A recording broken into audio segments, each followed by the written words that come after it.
I'll throw this up on the screen for us so that we can start seeing it. So we're just going to go over letters. This is pretty brief. I think it's like 8 or 9 slides. I mean, it's again, some of this class is obvious things, right? Obvious things that you guys know at least tangentially how to do already. We're just kind of getting into the finer points of it. So one of those things we're going to talk about letters, and these are external letters, right? These are letters that we're writing to somebody else. As accountants, you will be writing letters pretty frequently, okay? So letter writing in the field of accountancy, no matter what you do, no matter what your job is, at some point you are going to be writing a letter to a variety of people. Okay, this could be clients, it could be government agencies, it could be employers, other professionals. You're going to write letters to somebody at some point. You're going to have to write a long form document to somebody. Most of the time, you're going to be writing these letters to clients, particularly if you are in the tax side of things, right? They're going to be emailing you with questions, or they're going to write you questions. Hey, I saw that there was a new tax code put into place. Okay, how do we handle this with my income? And you'd write them a letter back explaining that, right? So mail versus email. Typically, back in the day, these letters were always printed, they were put on a hard copy, and they were actually physically mailed to that person. We don't really do that anymore much, right? Like, we are attaching these as an email document or as an attachment to an email. We are including them in the body of an email, whatever the case may be. We already went over emails early in the semester, but typically now, this is how we distribute these documents, right? They get sent as an attachment, or they get included in the body of an email. Okay, so effective business letters should still be courteous, they should still be respectful, and they need to use a personal conversational tone that emphasizes the reader's point of view, interest, and needs. Okay, what we're saying here is you need to keep a professional tone, but you still need to be personal. You still need to be friendly about it, right? You've got to strike that balance in communication between being a professional with a high degree of technical knowledge and being able to explain that knowledge, but you've got to be able to explain it in a way that's friendly and in a way that a layman can understand, right? This goes back to the idea of, if you are a tax accountant and you have a farmer who knows nothing about tax code, knows nothing about filing taxes, and he's your client and he asks you a tax question, it doesn't help if you're regurgitating IRC to them, right? You've got to be able to find a way to explain this. You've got to be able to keep it professional while maintaining a degree of technical ability and technical knowledge, but you've also got to be able to do it in such a way that somebody who isn't necessarily as up to speed on accounting or tax or audit or whatever the case may be, whatever you're consulting in, they can still read it, and they aren't getting upset with you because the tone was too harsh. So it's a work. It's a lot of work. That's why I tell you guys at the beginning of this class, at the beginning of this course, that yes, knowing how to be an accountant and understanding the numbers and the codification and all the technical stuff is great, and you'll have a high degree of success if you're a great accountant. But being able to do those things and communicate effectively, you're going to see so much more success that way. And being able to strike this balance is one way that you can communicate effectively. If I'm being honest, that is one of the reasons they really liked me at the state auditor's office, because I'm not your typical auditor. Okay, your typical auditor does not want to talk to people. They lock themselves in a room. They don't want to ask for documents. They don't want to get on the phone and contact vendors who maybe haven't been paid, things like that. I was always willing to talk to people. I may have not been the best at it all the time, but I was always willing to do that. And that was one of the things that they always liked about me at the auditor's office, was I was willing to communicate. It helps me reach success faster in that office than other people who may have been technically more sound than I was at some of the auditing procedures. But the fact that they couldn't walk into somebody's office and ask them a question was a real hindrance to them. The fact that they could not send an email or a letter that effectively communicated what they needed was a hindrance to their career. So that is why I'm telling you guys, learning how to communicate. This is why this class is important. This is why you guys take this class, learning those key components of communication, okay? So back to letters, typical accounting letters. We have engagement letters. So these are, do you guys know what engagement letters are? If you talked about engagement letters in any of your classes yet, probably not. Okay. So this is basically when you are going to engage with a client for whatever reason. This is writing out what you are planning on doing. This is your plan, right? So auditing, reviewing, compiling, any of those types of things. This you're going to say in the letter when you, the part of your engagement. Here are our duties that we are expected to complete as part of this engagement, right? It's a clarification on mutual responsibilities between what is expected of us as the accountants and what is expected of the clients as a client, right? We have management advisory letters. These are always fun. I did lots of these when I worked at the auditor's office. This was a big part of our report. They weren't necessarily letters. We called these recommendations, and they came at the end of the report. I can pull one up and show you if we have time, but essentially it's just suggestions on ways that they can improve their business, right? Hey, we noticed that your cash controls were fairly weak. You only have one login for your cash drawer, and you have 3 people collecting cash on that same drawer. We would suggest creating 3 separate passwords or only allowing one person to run the drawer at one time, whatever the case may be, right? So these are just suggestions on improvement. You got to be specific enough that they can actually take that improvement and run with it, that they can take that suggestion and actually improve based on those suggestions. Just a fun note, we called them recommendations because they were just simply that. They were recommendations that the auditee was well within their rights to say, we're not going to do that. We don't agree with you. Most of the time when we saw people disagreeing with us, it's because they knew they screwed up and they didn't want to admit it. They had money that was being stolen by them or stolen from them, and we would say, hey, you should do this and this and this, it would help. Well, we're not going to do that. We don't think that was the problem. So that's things like that. Just a little side point on that. So if you have lots of suggestions, like, again, just to go off the auditing experience that I had, if you, for instance, our typical audit report, which includes these recommendations and these suggestions, it includes the letter of engagement, it includes any subpoenas that we needed to use, anything like that, any records from vendors. Our typical audit report was only about 15 pages long. One of the fraud audits that I worked on was 154 pages long for their report. If that tells you, and that was without appendices or anything, that was just the report. So if you have a lot of suggestions, these things can get fairly lengthy. In this class, we will be dealing with like 1 to 2 pages. So not 154, thankfully. So tax research letters, I won't talk in great deal about this because I'm not a tax guy, so I can't say specifically what, you know, clients are asking you about. I would imagine it's any kind of updates to the revenue code, how a new line of business that they opened up has impacted them. Most of what you're going to be answering are for tax planning purposes, right? So the client, like I said, is going to be asking you, hey, I've got all this new income from this new product that I'm selling. What should I be doing? How should I be planning for these tax liabilities, these tax expenses in the future? Again, these are often very highly technical, and as anybody who does enjoy tax accounting knows, there's a lot to it, and there's a lot of ifs, ands, and buts. You make a lot of jokes about anytime anybody asks you a question specifically about taxes, your answer is almost always, it depends, right? Because it depends on a million different things.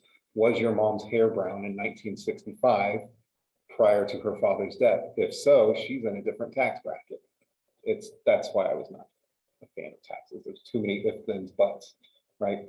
But it's very technical. So you need to know how to write in such a way that a guy like me can understand your tax jargon. you don't want to just spit or regurgitate tax code to them, right? So basic format of a letter, it's all left aligned, right? You don't indent your paragraphs.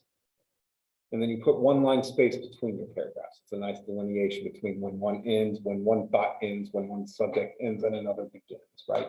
Like one of the earlier slides mentioned, if you have a longer letter, a really lengthy letter with lots and lots of suggestions or ideas or topics that you're addressing, it's fine to use headers, bold headers to break these up so that people know. It's just like any other thing that we've done in this class as far as written communication goes. You want to make sure that the formatting and mechanics you use make it easier to understand the information, right? So this is a pretty typical looking letter right here on the right-hand side. So you have different parts of the letter, okay? So you have your heading, and then you have an inside address. What's the inside address? That's our address. That's the business's address, okay? And then you have salutation, hello, whatever salutation you decide to use. Then the body of your paragraph, more body of paragraph, and then a closing paragraph if you need it, and then your signature. Typically now it's going to be typed, but if you are sending it, you can always print this out and actually sign your name on it. Or I know a lot of software these days will allow you to like draw out your signature and apply it to emails, letters, memos, whatever the case may be. So citing sources in business letters. This is going to be the exact same thing that we talked about with emails. That's the exact same thing that we talked about with memos. You want to be specific enough, especially in this class. The rule is to be specific enough that myself or Anna or Lane could find whatever article or video or journal, whatever the issue, whatever you're citing, we can find it easily and make sure that you're paraphrasing and not plagiarizing, right? So these are just some examples. Facebook has over 2 billion people, which makes it the most used social networking site. Clearly you got this information from somewhere, but you didn't provide a source for it. So it looks made up, right? Some of you may have gotten that feedback on your memos or emails from me. This is an instance where you would want to cite a source typically, right? Because otherwise it appears like you've just made this up. And while I think you guys are all highly intelligent people, I do not necessarily think that you all are, total experts in Facebook data. So the second one, according to a website, Facebook has over 2 billion people. Same thing, it shows that you're recognizing that you pulled this information from somewhere, but from where? Like I can't, a website, well, thank goodness there's only like 15 websites on the internet, right? I'll be able to find this pretty easily. So yes, you recognize that you pulled it from somewhere, but you've got to be specific about where you pulled it from. This third example is kind of how you want to cite a source within a letter, right? Especially in the context of this class. According to an article called Top 15 Most Popular Social Networking Sites and Apps, with the author's name and the website you pulled it from, okay? That gives me I can find that article quickly, and I can make a determination on whether or not you've plagiarized, or if you've paraphrased, or if you're simply quoting something, okay? So we're going to go over the letter activity if you guys want here in a few minutes. I would like to do the LinkedIn stuff just really quickly before we get into the letter activity. But essentially what we've got is it's a letter that we've written. It's going to ask you to identify 3 strengths and 3 weaknesses. There is a rubric. There's a list of things to look for at the end of the letter activity. Look for those things, note those things inside the letter.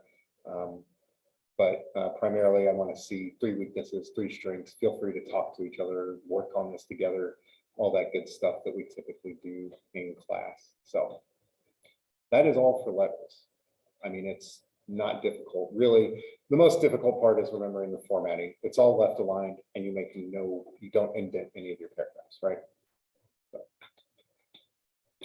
pretty simple, pretty easy. Now let's take a look at LinkedIn really quickly and see if I can actually do this.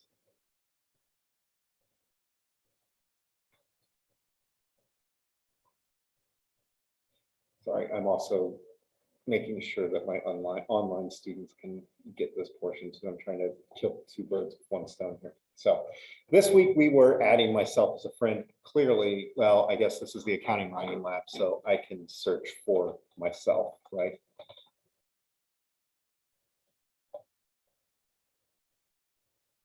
Oh, that was not part of LinkedIn, was it? I clicked too early.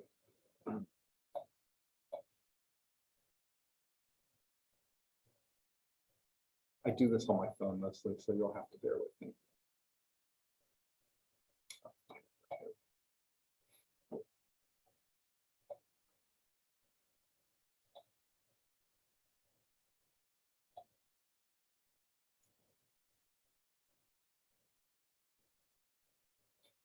Nope. Okay, I lied. This is not good.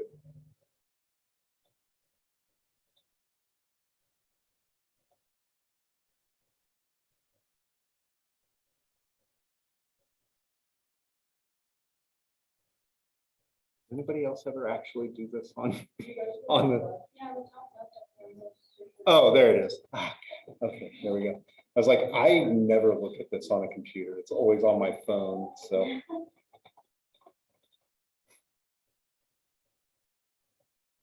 all right, so basically, it does not look like my profile. That looks more like my profile.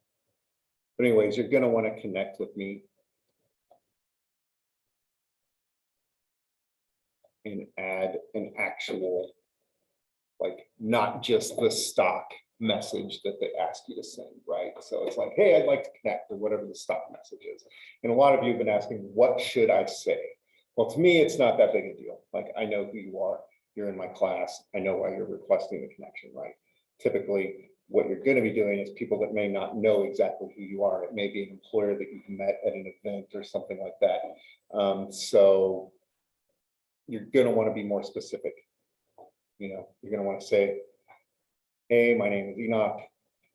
I am a student at Missouri State University. I'm an accounting student. I'm about to, I was told. You should have said something, man. You should have said something. It's okay. What do you think I'm going to do? Like throw the computer at you or something? Come on, man. But, you know, my name is Enoch. I'm a student at Missouri State University. I'm an accounting student. I plan on graduating on this day. I met you at the recruiting event for Beta Alpha Psi or for accounting club or whatever the case may be. You just want to be specific about who you are so that it triggers something in their brain that they remember seeing you, right?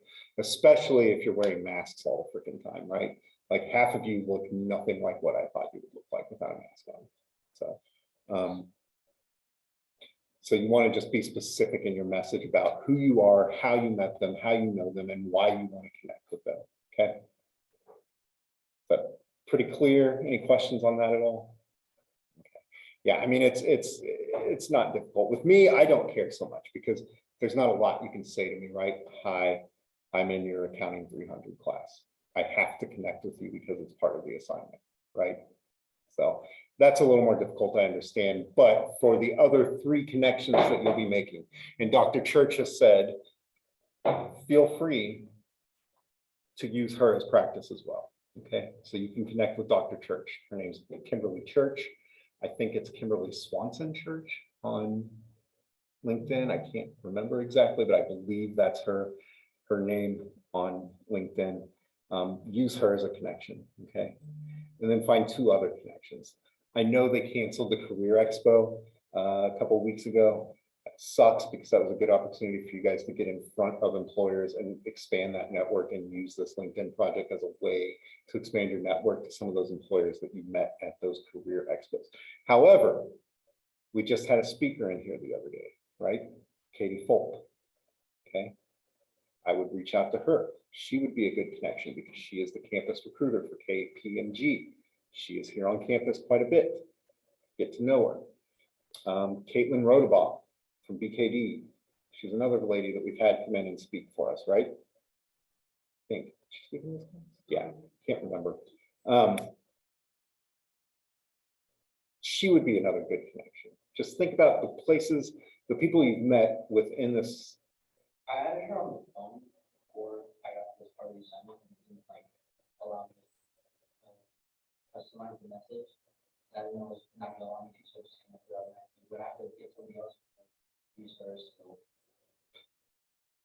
use her, that's fine. And this is why, this is what I said the other day, this is why we're doing this, because it's practice, right? Even though a lot of it seems really obvious and really easy because you guys use social media so often, this is a different kind of social media, right? And so you want to make sure that you're not accidentally sending messages that are stock and they read them and go, is this actually a person or is this just somebody that's trying to get as many network connections as they can, you know? But that would be fine. Just make sure you're screenshotting everything. Because like we said, that's going to be important for your appendix to make sure that you're screenshotting these. That's the way we're going to be able to prove that. I'm not going to go into everybody's profile and look at the connections and make sure that you've made them. We're relying on those screenshots in your appendix to say whether or not you've made those connections. That's why it's important. The appendix, the memo, we'll go over that in greater detail as we get closer and closer to the due date for this project. But just for anything where it's asking you for something like this, and in the instructions, I believe it highlights, we've highlighted anytime you need to take a screenshot, right? We've told you, yeah, make sure you take a screenshot of this request. So take those screenshots, save them somewhere where they're all together and make sure you can tell which is which when you go to make your appendix. Okay, so that's really all there was except for uploading your resume to LinkedIn, which again, I don't know that I've ever done it on here.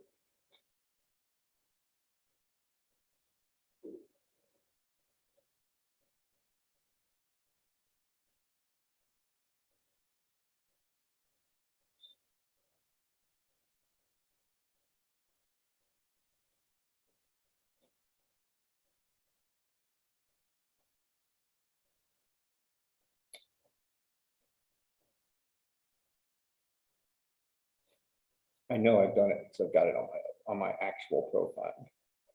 I know it seems like I've never used this before, but I swear to God I have.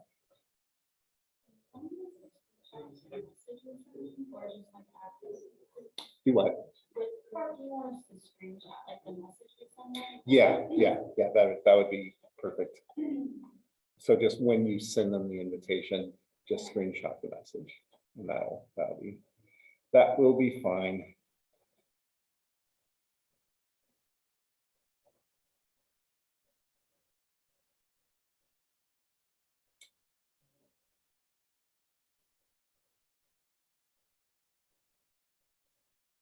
How many have actually done this part of this yet?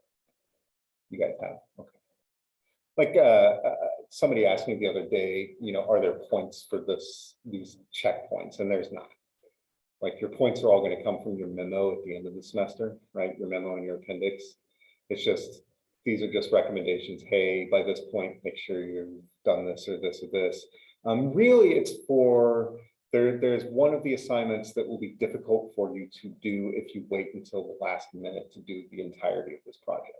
And that is getting a picture at some sort of event, okay? So that's why we're having these checkpoints to say, hey, make sure you've at least looked at this, are considering it. You know, nothing's actually due right now. I know it says these assignments are due on such and such date, or they're due this week. That's not the case.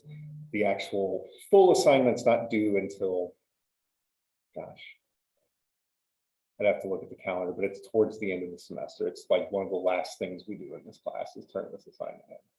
So don't worry about points, things like that. Not until the end of the semester. Right now, it's just a matter of we're discussing it. Yes, they've got the resume builder thing, but I know for a fact that I've just straight up put my resume, upload resume. Okay. All right, so this is why you click on things even if they don't look right. So you just go to your jobs tab, go to resume builder, and then upload resume. Okay. Don't create it from the profile. I've heard a lot of recruiters tell me that when they looked at LinkedIn and they look at somebody's resume, somebody has built it from their profile on LinkedIn. just go ahead and upload whatever resume that you worked on in this class that was finally approved as the final. Yep, I think when you go to upload it to the job, which is the resume builder, it's not gonna upload it to like your profile, it's just gonna help you. help build from it, Yeah, I think you have to go to the jobs tab next to you. like here. There's like a different way of the assignment from Word. Let's see if I have, I think I've got, Because I didn't do there first and I realized it would be different.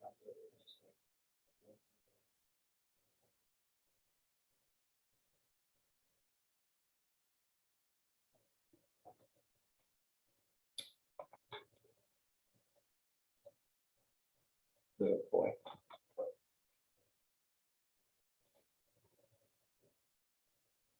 Yeah, I was gonna say, that's what it seems like it used to do for me, was it actually uploaded like an image of it, right?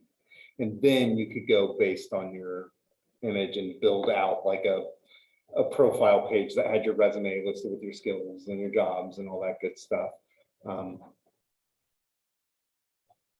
I think this is what you are referring to.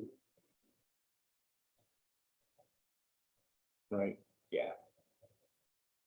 This right here.